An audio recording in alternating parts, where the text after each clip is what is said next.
Hello दोस्तों, कैसे हैं आप सब? अच्छे होंगे, है ना। तो देखिए, आज हम लेकर आए हैं आप लोगों के बीच पिछले कक्षा में अर्थात पिछले वीडियो में मैंने आप लोगों को बताया था कि अवतल सतह के लिए अपवर्तन सूत्र, है ना। अवतल सतह के लिए अपवर्तन सूत्र बता दिए थे। आज हम बताने वाले हैं उत्तल सतह के लिए अपवर्तन सूत्र। हाँ, किसके लिए? उत्तल सतह के लिए अपवर्तन सूत्र बताने वाले हैं। तो चलिए बने रहें और देखें कैसा होता है उत्तल सतह में अपवर्तन सूत्र। शुरू करें। तैयार हैं आप लोग? अच्छी बात है, चलिए ध्यान रखेंगे। देखिए, उत्तल सतह के लिए हेडिंग लगा लीजिए आप लोग, हेडिंग लगा लीजिएगा। ये आपको बता दें, उत्तल ये दूसरा कंडीशन है, ठीक है ना। कंडीशन नंबर 2 अवतल के लिए बता चुके हैं, उत्तल की बात करें हैं। उत्तल सतह के लिए अपवर्तन सूत्र। उत्तल सतह के लिए क्या देखना है हम लोग को? अपवर्तन सूत्र या इसका व्यंजक। ध्यान रखें, इसमें दो स्थितियां होती है।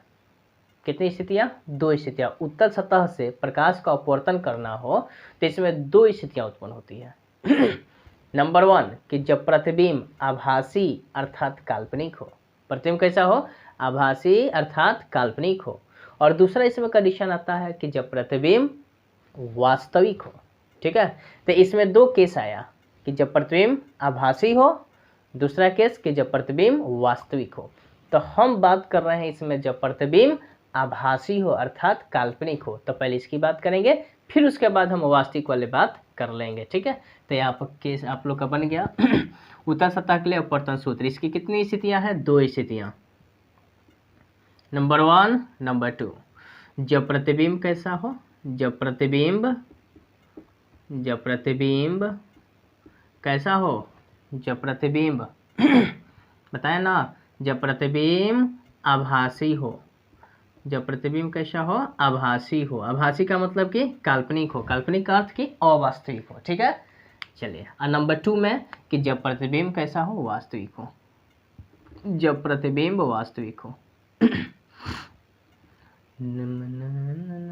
जब प्रतिबिंब वास्तविक हो। तो देखिए, ये बात तो आप लोगों ने जाना। अब हम लोग का इसमें कंडीशन ये चलेगा। ठीक है, इसको ले लेते हैं हम। तो देखिए, अब इसमें ए नंबर कंडीशन, एक नंबर इसका ले लेते हैं। एक नंबर, इसको एक नंबर बना लीजिए रोमन में, इसको 2 नंबर बना लीजिए। ठीक है, तो रोमन नंबर 1 हम कर लेते हैं। जब प्रतिबिंब, हम बना लिए आप लोग हेडिंग, जब प्रतिबिंब आभासी हो। ठीक है, आभासी का मतलब कि काल्पनिक हो। काल्पनिक हम नहीं लिख रहे हैं, लेकिन आप लोग लिख लेंगे। ठीक है, समझ तो आएगी ना चीज़ को। चलिए ठीक है। इसके लिए पहले देखिए फिगर पहले हम लोग बनाए कि कैसे बनेगा वो समझे। उत्तल का आपको बात कर रहे हैं, ये है उत्तल सतह। तो समझ गए उत्तल, क्योंकि पीछे बता चुके हैं। अब ये उत्तल सतह है, थोड़ा हम इसको आगे इस तरह से बढ़ा लें। तो पहले काम करते हैं। इस उत्तल सतह के लिए यहाँ पर जो मध्य बिंदु होगा वो क्या होगा? इस सतह का ध्रुव होगा। तो इसका ध्रुव हो जाएगा, जिसको पी कहेंगे। थोड़ा इसको बढ़ा लेते हैं और ये वक्रता केंद्र मान लेते हैं। इसका वक्रता केंद्र क्या है? सी है। और ये ध्रुव हो गया, पी हो गया ध्रुव, बाहर लिख सकते हैं हम। और ये पूरा खींचेंगे ना, तो ये पूरा खींचेंगे तो बन गया ये एगो इसका प्रधान अक्ष बन गया। क्या हो गया? ये प्रधान अक्ष। देख रहे होंगे फिगर, बढ़िया से समझ लेंगे। अब इसके बाद हम मानते हैं यहाँ पर कि दो माध्यम है। ठीक है, एक माध्यम इस साइड है, एक माध्यम इस साइड है। तो ये माध्यम इस साइड वाले जो है ना, इसको मानते हैं कि इधर हमने सपोर्ट ये कांच मान लिया। तो थोड़ा देखिए, इस तरह से मैंने दिखा दिया, समझ रहे होंगे। और ये जो माध्यम आपको मैंने दिखाया, ये थोड़ा और भी बड़ा कर सकते हैं हम। इसको इस तरह से दिखा देंगे घेर कर, ताकि आप लोगों को भी दिखे। तो ये माध्यम है, इसको मैंने सपोर्टेड क्या माना? ये कांच है, जिसका अपवर्तनांक हम बात करेंगे। और ये इधर वाला माध्यम है, ये माध्यम। तो इधर है माध्यम, ये माध्यम नंबर 1 और ये माध्यम नंबर 2। तो पहले माध्यम है, इसका अपवर्तनांक हम मान लेते हैं μ1 और इसका अपवर्तनांक मानते हैं हम μ2। दूसरे माध्यम का अपवर्तनांक μ2। आगे चलकर कांच इसको कहेंगे, तो कांच को हम क्या समझेंगे? इसका अपवर्तनांक μ। ठीक है, तो आगे बात होगी जिस तरह से उसमें बात की थी। ये पी है आपका। अब ध्यान देना है कि इस उत्तल सतह का जो परिच्छेद है वो हम मानते हैं एम एम डैश। ये क्या करता है ना कि दोनों माध्यमों को अलग अलग कर दिया, ठीक है, दोनों माध्यमों को अलग अलग कर दिया। यानी इधर कांच वाला माध्यम, इधर कौन सा माध्यम हो गया, हवा, यानी ये विरल माध्यम। ये कौन से माध्यम की बात कर रहे हैं, विरल माध्यम। अब हम करते क्या है कि ये ध्रुव से हमने देखा कि एक को इस प्रधान अक्ष पर एक बिंदुवत प्रकाश स्रोत है, एक बिंदुवत प्रकाश स्रोत है जिसका नाम मैंने क्या लिया, ओ। और यहाँ से ये प्रकाश स्रोत है, बिंदुवत प्रकाश स्रोत है, यहाँ से किरण निकल कर जाएगी इस सतह पर।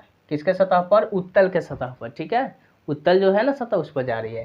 तो ध्यान देंगे, गौर करेंगे आप लोग, यहाँ से किरण निकल कर जा रही है, किरण गई, और ये जाने के बाद किरण अब इसके अंदर देखिए प्रवेश करेगी, है ना, तो वो अपवर्तित होगी किरण, तो अपवर्तित हो जाएगी किरण। तो हम एक काम करते हैं, पहले यहाँ एक अभिलंब डालेंगे।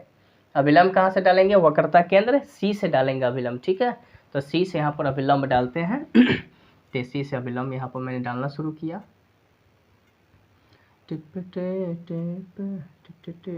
ये अभिलंब हो गया, ठीक है। अभिलंब का नाम मैंने यहाँ पर रख लिया CN, एक क्या है, अभिलंब हो गया। अब बताइए ये किरण का नाम क्या है, आपतित किरण, और ये क्या है, अभिलंब। तो इसके बीच बना कोण कौन सा कोण होगा, आपतन कोण। आपतन कोण को किससे शुरू करते हैं, आई से। अब किरण जाएगी तो है विरल माध्यम है, और ये कौन सा माध्यम है, सघन माध्यम, क्योंकि इसका अपवर्तनांक ज़्यादा होगा, इसका अपवर्तनांक क्या होगा, कम होगा। तो यहाँ से किरण जो होगी ना, अब बताइए सघन माध्यम में जाने पर किरण अभिलंब की ओर झुक जाती है। तो ये अभिलंब है, तो अभिलंब की ओर थोड़ा झुकेगी किरण, इस तरह से किरण झुक गई, और मैंने देखा कि ये किरण जा रही है इस तरह से झुककर, किरण इधर जा रही है, और इस किरण का नाम क्या हो गया, अपवर्तित किरण। अब मैंने इसका नाम कुछ रख लेते हैं, इसका नाम ए रखा, और इसका नाम क्या रखा, बी। तो ये किरण अपवर्तित किरण का नाम हो गया AB। यहाँ देख रहे हैं अपवर्तित किरण कौन सी है, AB है। अब हम करेंगे क्या, वो शो देखें। अगर इस किरण को हम थोड़ा एंगल बढ़ाते सीधे, तो किरण थोड़ा सीधे ऐसे चली जाती है ना, जाती ना, लेकिन हम बढ़ाए नहीं। अब इस किरण को थोड़ा हम किधर बढ़ाएंगे, पीछे की ओर। किधर बढ़ाएंगे, पीछे की ओर। तो पीछे बढ़ाने के पहले हम करते क्या है कि एक किरण तो आपने देखा कि OA यहाँ से निकल कर गई, और एक किरण हम यहाँ से मान लेते हैं कि OP एक किरण यहाँ से OP, इस तरह से देख रहे हैं ना, OP किरण निकल कर जा रही है। ये आपतित हो रही है किस पर, लंबवत, प्रधान अक्ष पर लंबवत रूप से आपतित हो रही है, और ये आपतित होते हुए कहाँ जा रही है, इस तरह से हमने नाम कुछ रख दिया, ये सीधे निकल गई, तो इसका नाम मैंने रखा D। किरण आपने देखा, किरण देखा कि O से किरण OA जो कि अपवर्तित होकर AB की ओर चली गई, दूसरी किरण OP जो कि प्रधान अक्ष पर लंबवत आपतित हो रही है, और ये बिना विचलन के ये क्या हो रही है ना, सीधे आगे बढ़ जाती है, जो कि OD की ओर जा रही है। दिखा दिया आप लोग को। अब इन किरणों को, इन दोनों किरणों को पीछे की ओर बढ़ाते हैं, थोड़ा इस प्रधान अक्ष को बड़ा कर लेते हैं हम, इन दोनों किरणों को पीछे की ओर बढ़ाते हैं। तो देखिए हमने इसको बढ़ाने की कोशिश किया पीछे की ओर, ये अपवर्तित किरण है ना ये, तो इसको थोड़ा पीछे की ओर बढ़ाने की कोशिश कर रहे हैं। गौर करेंगे आप लोग भी, पीछे की ओर मैंने बढ़ाने की कोशिश की, तो किरण कुछ ऐसी हो गई है ना, किरण कुछ इस तरह से दिख रही है। अब आप देख रहे हैं कि किरण कुछ इस तरह से दिख रही है, और इसका नाम हो जाएगा यहाँ पे देखिए, ये है अपवर्तित किरण और ये है अभिलंब। तो इसके बीच में जो कोण बनेगा उस कोण का नाम क्या होगा, अपवर्तन कोण। अपवर्तन कोण ये R है, और यहाँ भी आप देख रहे हैं कि यह पूरा का पूरा आपतन कोण है, और ये कोण कौन सा कोण हो जाएगा, आपतन कोण, अपवर्तन कोण R होगा। ये R है तो ये भी क्या होगा, R हो जाएगा, ठीक है, छोटा, समझ रहे हैं फिगर। चलिए अब इसके बाद करना क्या है ना, हालांकि ये फिगर को थोड़ा हम सीधा और भी खींच सकते हैं। देखिए थोड़ा और सीधा खींच दें हम, चूँकि थोड़ा सा तिरछा दिख रहा है, मैंने इस तरह से दिखा दिया, इस तरह से खींचकर बिल्कुल सीधा आपको दिखे। चलिए इस तरह से आप लोग सुधार लेंगे, फिगर का थोड़ा सा हमने सीधा कर दिया। अब ये आपने देखा, इस तरह से देखने के बाद ये देखिए कोण अपवर्तन कोण है, और ये कौन सा कोण है, पूरा का पूरा ये आपतन कोण है, ठीक है। गौर करेंगे चित्र में हम लिखेंगे, सब वहीं लिखेंगे कि माना कि, आप लोग भी लिखना शुरू करेंगे है ना, लिखना शुरू करिएगा। मैंने लिखना शुरू किया, लिखा कि माना कि M डैश, चाहे ऐसे, माना कि दो पारदर्शक माध्यम दो पारदर्शक माध्यम, पारदर्शक माने कि आर पार करने वाले, दो पारदर्शक माध्यम हैं जिनके अपवर्तनांक, दो पारदर्शक माध्यम जिनके अपवर्तनांक, ये सब लिखना होगा, ठीक है। अपवर्तनांक ये आप लोग लिख लेंगे, हालांकि हम बोल देते हैं, ऐसे भी लिख भी रहे हैं। जिनके अपवर्तनांक क्रमशः μ1 एवं क्या है, μ2 है। देख रहे होंगे μ1 एवं μ2 है, दिख रहा है आप लोगों को, हाँ μ1 एवं μ2 है। ये है μ1 और ये है μ2 जिनमें μ2 ग्रेटर देन क्या है, μ1 है, अर्थात μ2 प्रकाशतः क्या है, सघन माध्यम है, सघन माध्यम है, प्रकाशतः सघन माध्यम है। अर्थात जो वस्तु बिंब है वो कहाँ स्थित है, विरल माध्यम में स्थित है, प्रकाशतः सघन माध्यम है। इतनी बातें बुझाई। अब आगे थोड़ा चलते हैं, देखिए अब करना क्या है, हम देख रहे हैं चित्र व्यवस्था में, चलते हैं यहाँ पर। चित्र में क्या मिलेगा आपको कि ओ ऐसे लिख देते हैं, ओ एक बिंदुवत प्रकाश स्रोत है,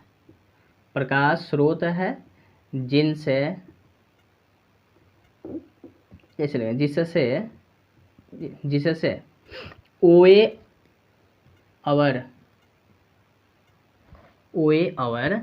ओसी, चाहे ओपी लिख देंगे, ओपी किरणें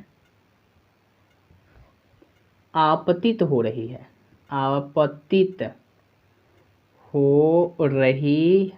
चित्र में देख रहे हैं आप लोग, ठीक है ना, आपतित हो रही है। ओ से ओए आपतित हो रही है, और जिसका यानी अपवर्तन आपतित होने के बाद देखिए ये अपवर्तित हो रही है, तो अपवर्तित किधर, ओ ए अपवर्तित होकर ए बी की दिशा में, चाहे ए बी की ओर आगे बढ़ रही है,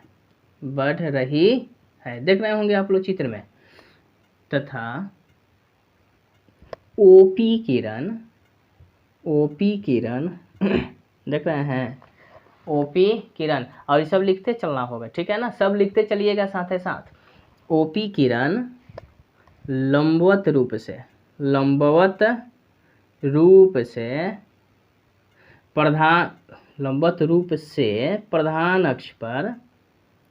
प्रधान अक्ष पर आपतित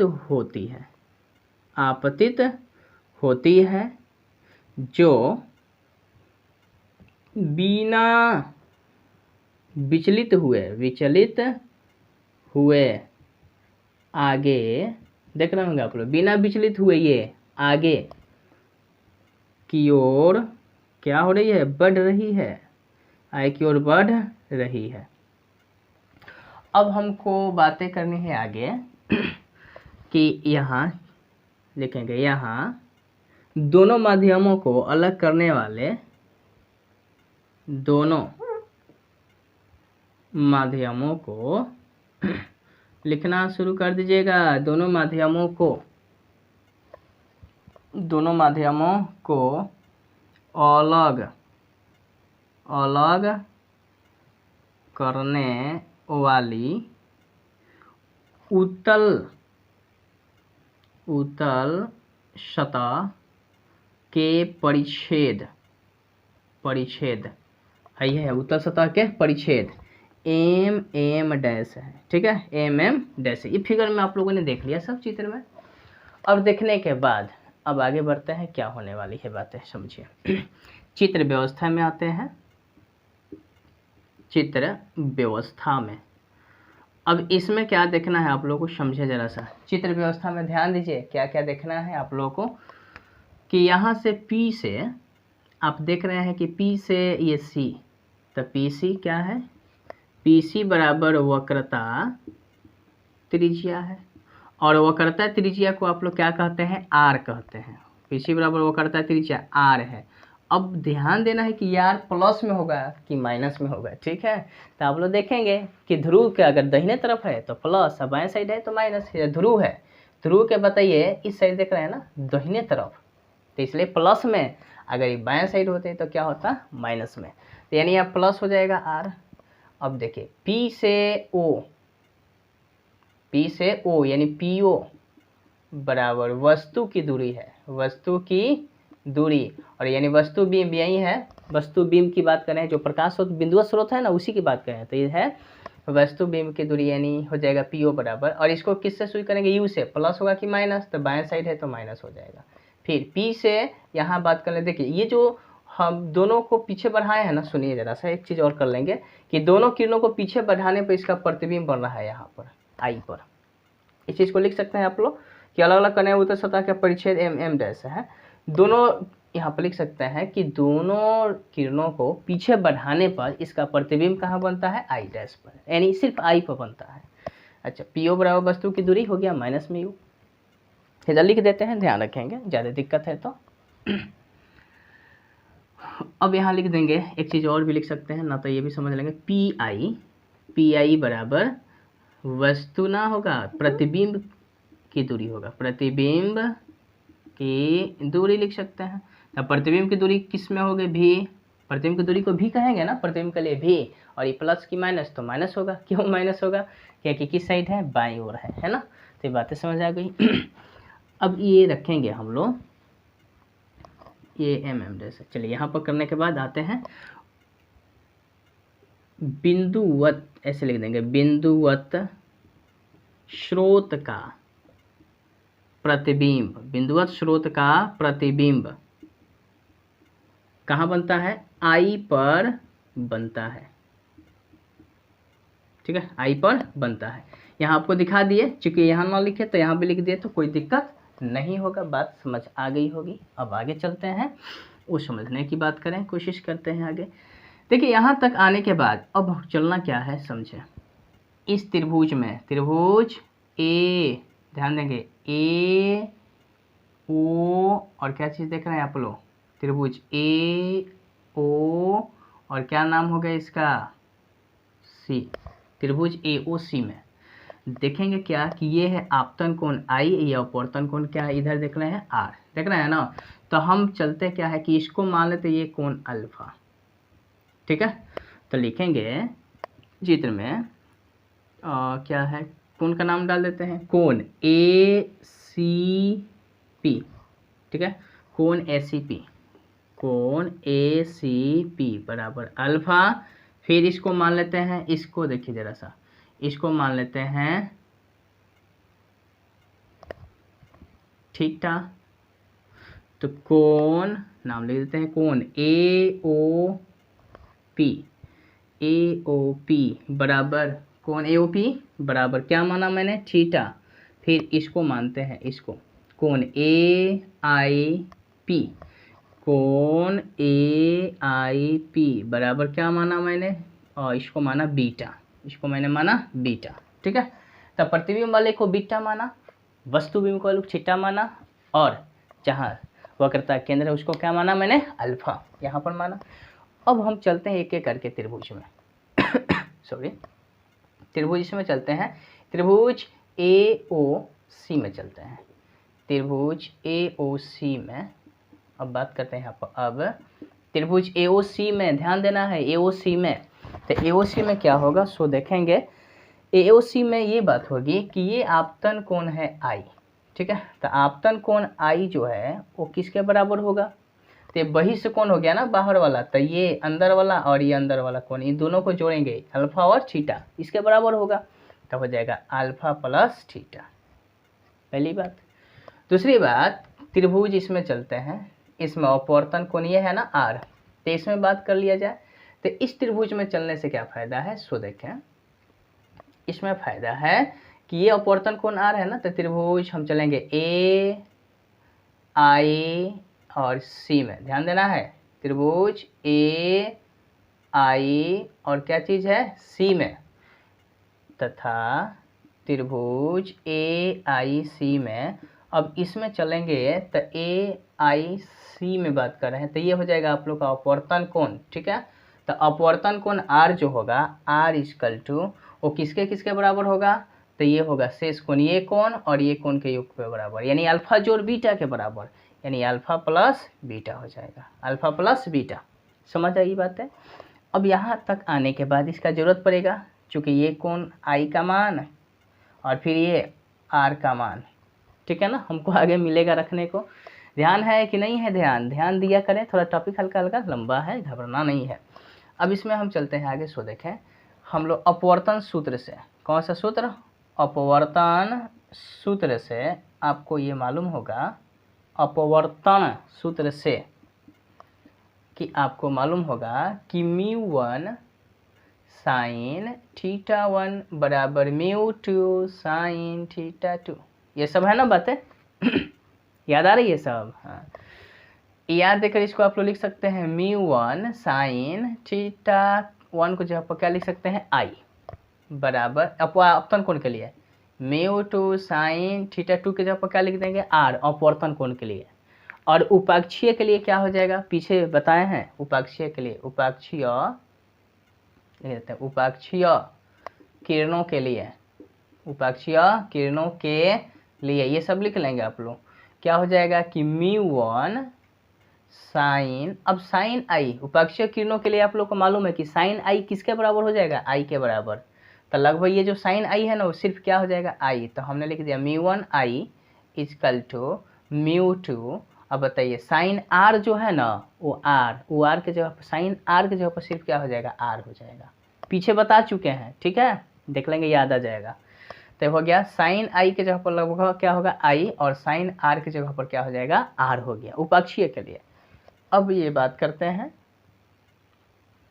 देखिए आई तथा आर का मान रखने पर लिख देते हैं आई तथा आर का मान रखने पर। अब इसको रखने चलिए आप लोग थोड़ा देखिए, आई का मान कितना आया है, इतना देख रहे हैं, तथा आर का मान कितना है, इतना है ना कहाँ है आओ ना आओ थोड़ा सा बताओ। देखो इधर μ1 आई की जगह पर क्या लिखेंगे, देख रहे हैं आई की जगह पर क्या लिखना होगा अल्फ़ा प्लस थीटा, तो इसको घेर देंगे अल्फ़ा प्लस थीटा बराबर बराबर μ2 रहेगा। और आर की जगह पर क्या लिखना है, आर की जगह पर यहाँ से देखो ना alpha plus beta, alpha plus beta. कोई भी दिक्कत नहीं ना, अच्छी बात है। चलिए देखिए आगे। अब यहाँ से आप μ1 लिखेंगे और देखिए अल्फ़ा कोण है, तो कोण का बताया गया है कि कोण कैसे निकालते हैं, सूत्र होता है चाप बटा त्रिज्या, है ना। तो इस चित्र में देखेंगे अल्फ़ा कहाँ है, अल्फ़ा यहाँ है। अब बताइए इसका चाप कौन होगा, यही ना होगा AP, त्रिज्या क्या होगा PC। तो AP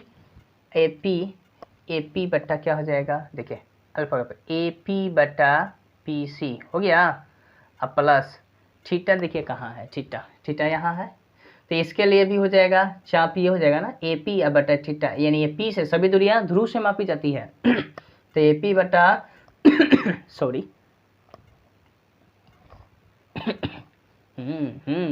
सिर्फ जुकाम की बात है ना, अच्छी बात है नहीं है। AP अब बटा क्या हो जाएगा PO, तो AP बटा हो गया PO।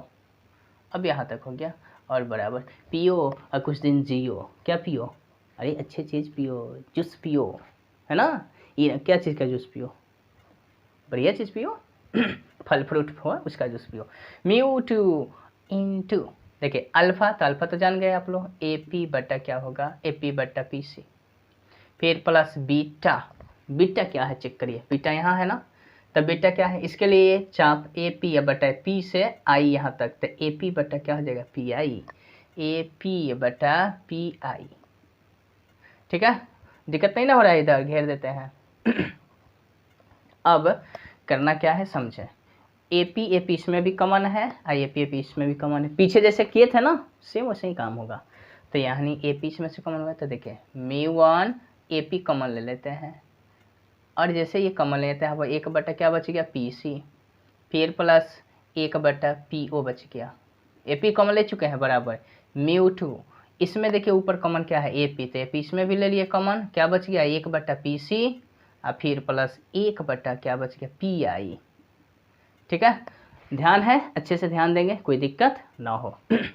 AP दोनों तरफ से कट जाएगा, तो हाई μ1 बच गया, तभी जाकर इसमें गुना कर जाएगा, तो μ1 गुना करेगा 1 में तो हो जाएगा μ1 क्या हो जाएगा PC, आप प्लस ये हो जाएगा μ1 गुना करेगा इसमें μ1 क्या हो जाएगा PO, अब बराबर ये μ2 गुना करेगा 1 में तो μ2 अब बटा हो जाएगा PC, अब प्लस यही μ2 गुना करेगा 1 में तो μ2 PI हो गया।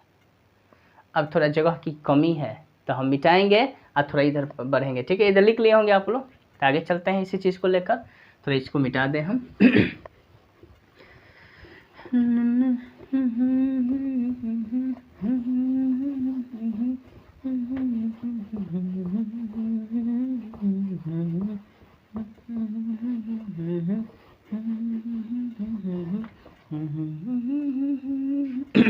चलिए, तो ये हो जाएगा, यहाँ पर लेकर आ जा रहे हैं, थोड़ा गौर करेंगे इस चीज़ को ना, लेकर जा रहे हैं उस साइड।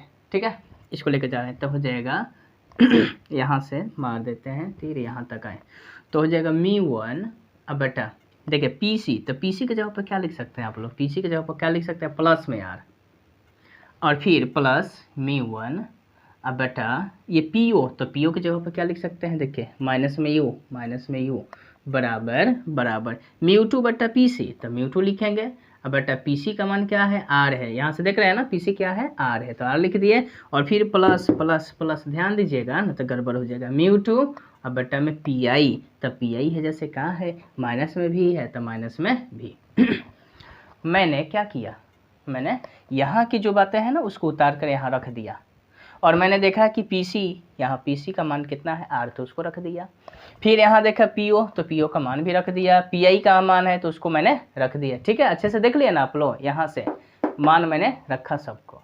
अब रखने के बाद आगे चलते हैं, देखिए याद देकर यहाँ हो जाएगा क्या कि μ1/R प्लस और माइनस क्या हो जाएगा माइनस μ1/U, अब बराबर हो जाएगा μ2/R, और ये प्लस माइनस हो जाएगा माइनस, और μ2 अब बटा में क्या हो जाएगा भी। अब R वाले एक तरफ कर लेते हैं, तो ये चल जाएगा इस साइड और ये चलाएगा इस साइड, तो क्या बन जाएगा याद देकर बनेगा, इसको हम भेज लेते हैं इस साइड, तो माइनस में μ2/v है ना, इधर आएगा तो प्लस हो जाएगा, तो लिखेंगे μ2/v और माइनस यहाँ हो जाएगा μ1/u इजकल टू ये μ2/R, ये प्लस में है तो उधर जाएगा तो माइनस में μ1 क्या हो जाएगा R हो गया। याद देकर क्या होने वाला है यहाँ से μ2/v minus μ1/u is equal to लघुत्तम, देखिए R है, R का लघुत्तम R ही हो जाएगा, यानी नीचे वाला जब बराबर है तो ऊपर वाला वैसा ही उतर जाएगा और μ2 माइनस μ1 हो जाएगा। यही हमारा सूत्र है, इसी को हम इसको पहले लिख दे, इसको बाद में लिख दे, कोई फर्क ना पड़ता है, यही चीज़ है, और इसी को बोलते हैं हम लोग अपवर्तन सूत्र। क्या नाम है, अपवर्तन सूत्र इसी को कहते हैं। लेकिन अब ध्यान दीजिए, यहाँ पर इतनी बातें हो गई थी अवतल और उत्तल दोनों के लिए, लेकिन ये उत्तल की बात किया मैंने।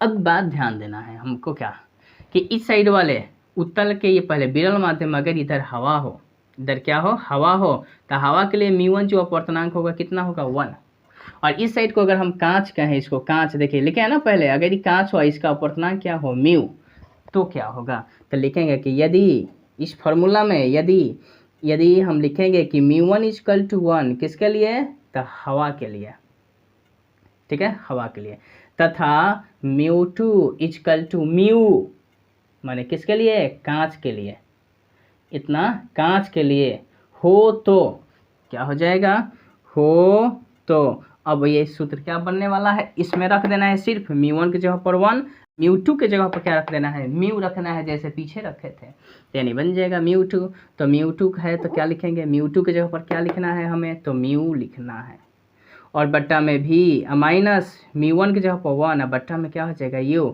बराबर हो जाएगा μ2, तो μ2 की जगह पर μ, और माइनस में μ1 की जगह पर 1, और बट्टा में क्या हो जाएगा r। यही बन गया फॉर्मूला। ठीक है, जो पीछे आया था सेम यही चीज़ है, समझ पाए ना आप लोग, अवतल के लिए और उत्तल के लिए, तो दोनों के लिए यही होता है। तो उम्मीद करते हैं कि ये बातें आप लोग को समझ आई होगी। ठीक है, आ गई होगी तो अच्छी बात, नहीं आए तो फिर से एक बार हो जाए मुलाकात, है ना। तब तक के लिए इतना ही, है ना। नमस्कार, फिर मिलेंगे अगले वीडियो।